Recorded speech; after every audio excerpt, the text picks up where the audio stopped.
Now, hello everyone. Now, with all the engagements and marriages that I'm hearing about from people I know or people who are on YouTube, and there was one blogger who just got married fairly recently, and another who's about to get married as of the making of this video. As of you're watching it, she probably already is. But anyway, I decided might as well make a video on marriage. And I guess I might as well start out with what Jesus, I guess, unfortunately says.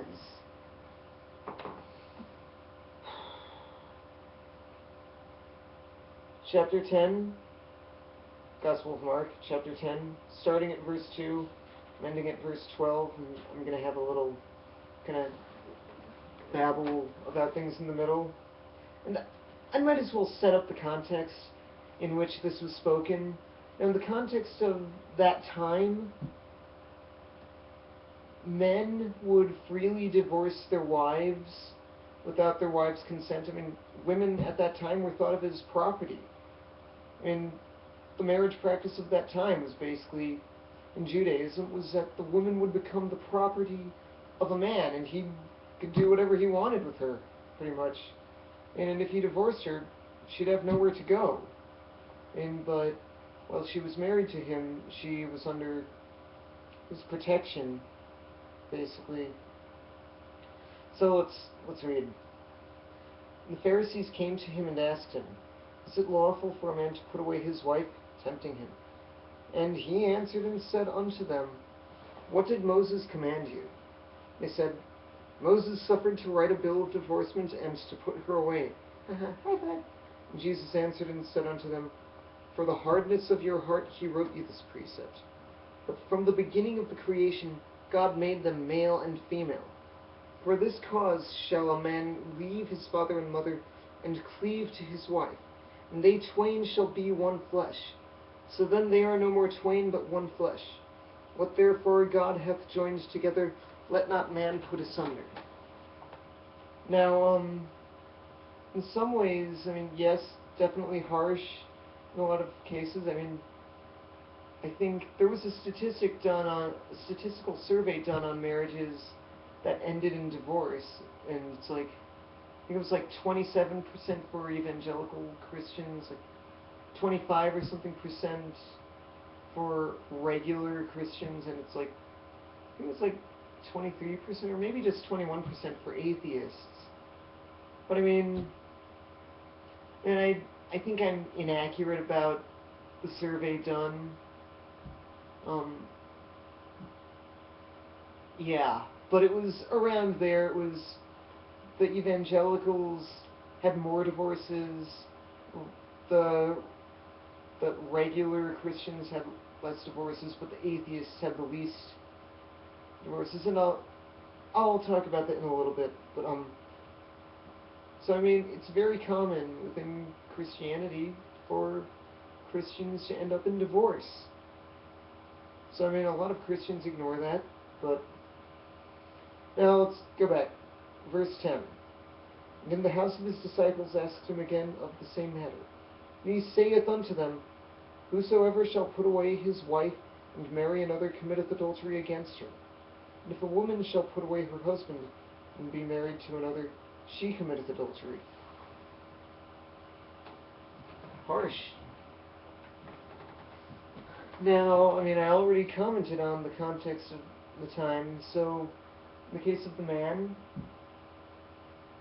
kind of makes sense. But then the part where he says a woman has committed adultery,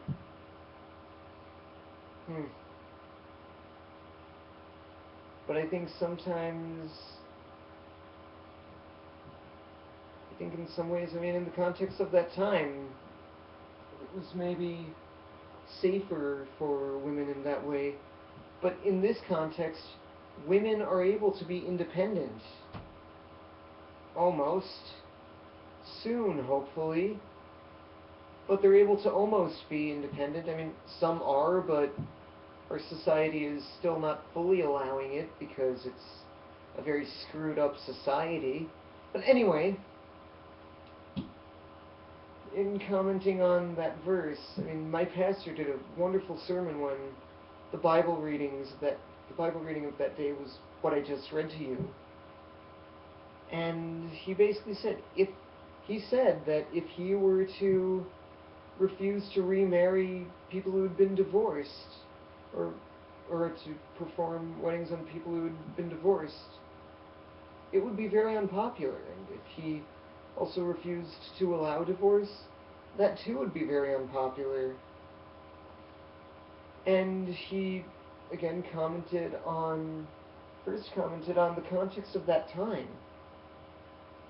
But then he also commented on all the other passages about forgiveness, not judging people, and such. So enough about that. I'm going to give you my opinion on marriage. Now, personally, I think that not getting a divorce is the ideal. Staying together for life, I mean, that's the ideal. However, there are circumstances where one person is abusive, and it can be dangerous to live with them, with the other. So under those circumstances, you better get a divorce, or you're pretty much screwed. Yeah. And then there are times where the couple is having a problem, and one of them is refusing to work it out. That might be a time to get a divorce. However, my mom, who's not a Christian, she's really not that religious, legally officiates weddings, and she's the one who, for a lot of close friends of ours, of the family and of hers, she officiates the wedding. And at one of them, she made a big speech on marriage and basically said, things aren't going to be perfect. There are going to be problems, but if both people are willing to work the problems out, then they can stay together. But I mean, there might be exceptions, I don't know. Now, so, yeah. I think I was gonna make some sort of comment later on about some off-the-cuff thing I said. Forgot what that was. Lost my train of thought also. But anyway,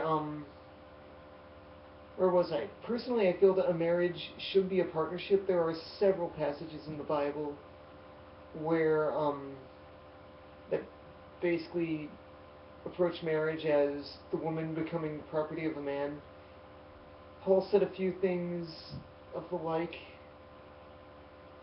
and I mean, some of the passages in Deuteronomy, which in the context of that time would have been great, but in the context of today are pretty bad.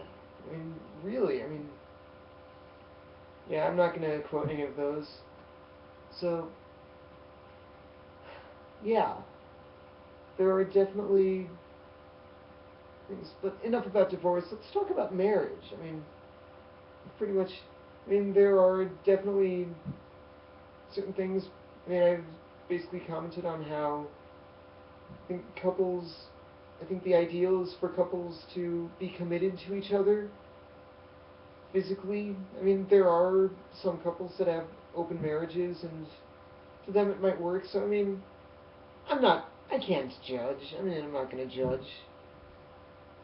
Now, other things, I think I've heard about couples where it's like in the sexual aspect, they might do things like watch their partner having sex with someone else, which, in my opinion, I don't really understand the idea. I can sort of understand the idea of doing a threesome, kind of the married couple working basically as a tag team to pleasure someone else instead of always focusing on pleasuring each other. I think in some ways I can understand that, but okay, enough about the sexual aspects. Marriage is about much more than just sex, and for some people it's very important. But, I mean, things like the relationship, and personally, I think both people should really know each other.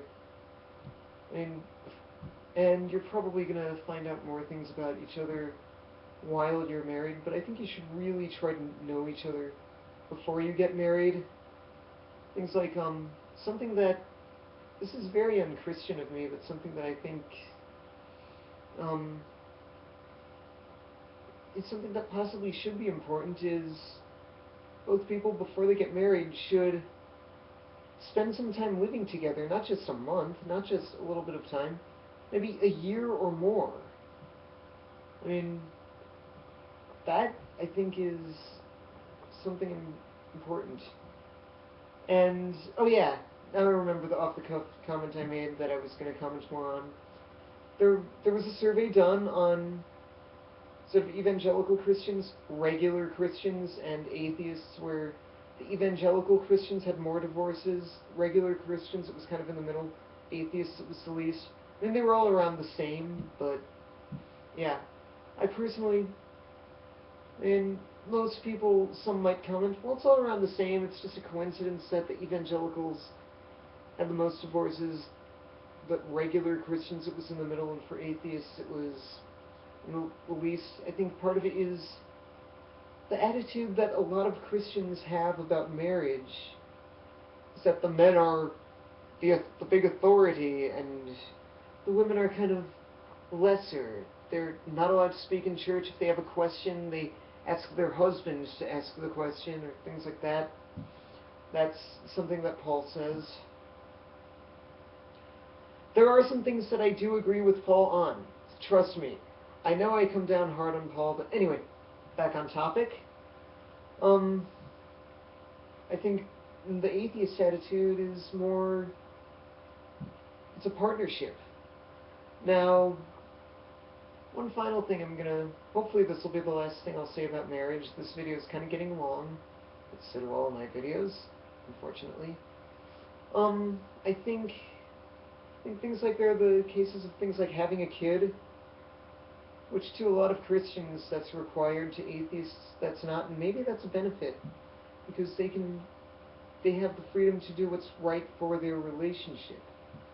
But I've heard that things like having a kid or adopting a child helps bring the two closer together. I think it's like, I heard that when both people have something that's more important to both of them than each other, but it's the same thing that's important to them, both of them. Things like having a child or something, and that actually helps bring the two of them closer together. And I can kind of understand that. I mean, I'm sort of visualizing or imagining that the sort of threesome concept of the couple sort of tag teaming or whatever in bed. Yeah, I've just lost credibility with half of my subscribers for making that comment. I mean, yeah, I sort of visualized that idea, and I was thinking, well, right after that third person's left. Yeah, enough of that. And I haven't come off this way, but I am a very sexually minded person. Sorry. But overall, I think there is much more to a marriage than sex. I think couples should definitely have things in common with each other. And I mean, I think definitely having something that brings you closer together. I mean, and people, I mean, I'm tempted to jokingly say sex, but no. I mean, something like, I mean, for Romeo and Juliet, although this is a fictional story, what brought them closer together was the hatred of their families and how, and being these two people who had no hatred, who were amongst this, basically amongst a battle, or things like that. I mean, there are several stories of those star-crossed lovers. I mean, or as I said, having a kid. In other cases, it might be having their spiritual or their religious faith. That can definitely be something, or other things. Now, overall, those are kind of my opinions on marriage. Had a lot to say, and I guess in some ways I wasted time talking about a biblical passage, but thank you for watching. Shalom.